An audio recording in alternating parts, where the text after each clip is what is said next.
இப்ப நடக்கிற T20 மேட்ச்ல ஒவ்வொரு டீமும் ஒவ்வொரு கலர் ஜெர்சி வேர் பண்றாங்க. ஆனா அப்பெல்லாம் எல்லா டீமும் ஒரே கலர் ஜெர்சி தான் வேர் பண்ணாங்க. அது ஒயிட் கலர் மட்டும் தான். அப்படி ஒயிட் கலர் இருந்து எப்படி எல்லா பிளேயர்ஸும் கலர் ஜெர்சிக்கு மாறினாங்கன்னு உங்களுக்கு தெரியுமா? இதுக்கு பின்னாடி ஒரு பெரிய கமர்ஷியல் பிசினஸே இருக்கு. அது என்னன்னு சொல்றேன் வாங்க. கேரி பேக்கர் ஆஸ்திரேலியாவை சேர்ந்த இவருக்கு கிரிக்கெட்னா ரொம்ப பிடிக்கும். ஆனா அதே மேட்சை டிவில பார்க்கும்போது இவருக்கு சுத்தமா பிடிக்கவே இல்லை. என்னடான்னு பார்த்தா டெலிகாஸ்ட் பண்ண விதம் தான் இவருக்கு பிடிக்கல. அப்பதான் இவருக்கு ஒரு விஷயம் ஸ்ட்ரைக் ஆகுது.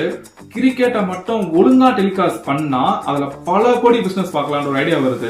சோ இவரே இவரோட சொந்த சேனலான சேனல் 9ல அந்த கிரிக்கெட்டை பிராட்காஸ்ட் பண்ணணும்னு நினைக்கிறாரு. So Australian cricket board approach பண்ணி அவரோட சேனலை டெலிகாஸ்ட் பண்றதுக்கு ரைட்ஸ் கேட்கிறாரு. ஆனா அவங்க ஒரு பிரைவேட் சேனலுக்குலாம் கிரிக்கெட் ரைட்ஸ் தர முடியாது, அந்த அளவுக்குலாம் நம்ம ஒன்னும் மட்டமா போயிடலன்னு சொல்லி கொஞ்சம் கேவலமா பேசியிருக்காங்க. சோ தலைவர் என்ன பண்றாரு, சொந்தமா ஒரு டோர்னமெண்ட் மேட்ச் நடத்துறாரு. அந்த டோர்னமெண்ட் மேட்சுக்கு வர கிரிக்கெட் பிளேயர்ஸ்க்கு ஒவ்வொருத்தருக்கும் சம்பளம் தராரு. ஃபர்ஸ்ட் டைம் கிரிக்கெட் பிளேயர்ஸ்க்கு சம்பளத்தை இன்ட்ரோடியூஸ் பண்ணவர் கேரி பேக்கர் மட்டும்தான். சோ சம்பளம் தராதனால ஆஸ்திரேலியன் பிளேயர்ஸ் மட்டும் கிரிக்கெட் விளையாட வரல. உலகத்துல இருக்கிற எல்லா பிளேயர்ஸும் அந்த டோர்னமெண்ட்டுக்கு கிரிக்கெட் விளையாட வராங்க. இதை பார்த்து ஐசிசி இவனோட நம்ம கலால வெயிட் வச்சிருவான் போலன்ட்டு எல்லா பிளேயர்ஸ்க்கும் நோட்டீஸ் அனுப்புறாங்க. என்னன்னா அந்த டோர்னமெண்ட்ல விளையாடுற பிளேயர்ஸால மத்த டோர்னமெண்ட்ல விளையாடக்கூடாதுன்னு சொல்லி ஒரு நோட்டீஸ் அனுப்புறாங்க.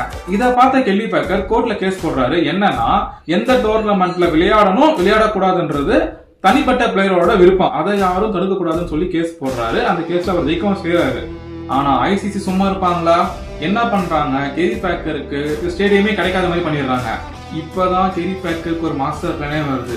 ஒரு ஃபுட்பால் ஸ்டேடியம் ரெண்ட் எடுத்து அது மேல கிரிக்கெட் பிட்சை வைக்கிறாரு.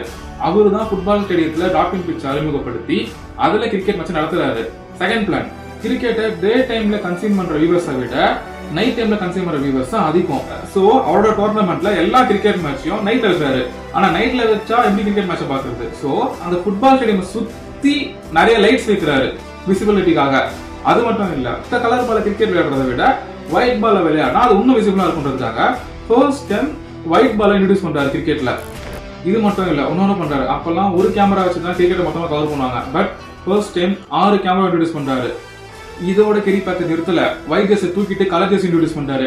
அப்படி இன்ட்ரோடியூஸ் பண்ணி ஒவ்வொரு பிராண்டையும் ஒவ்வொரு டீம்ல இன்வெஸ்ட் பண்ணி வைக்கிறாரு. எல்லாத்தையும் பண்ணிட்டு அன்னைக்கு சேனல் 9ல அந்த மேட்ச் டெலிகாஸ்ட் ஆகுது. பிரம்மாண்டமான கிரிக்கெட் அன்னைக்குதான் மக்கள் ஃபர்ஸ்ட் டைம் பாக்குறாங்க. அவர் நினைச்ச மாதிரியே கிரிக்கெட் அன்னைக்கு பல கோடி பிசினஸா மாறிச்சு. Kerry Packer, father of commercial cricket.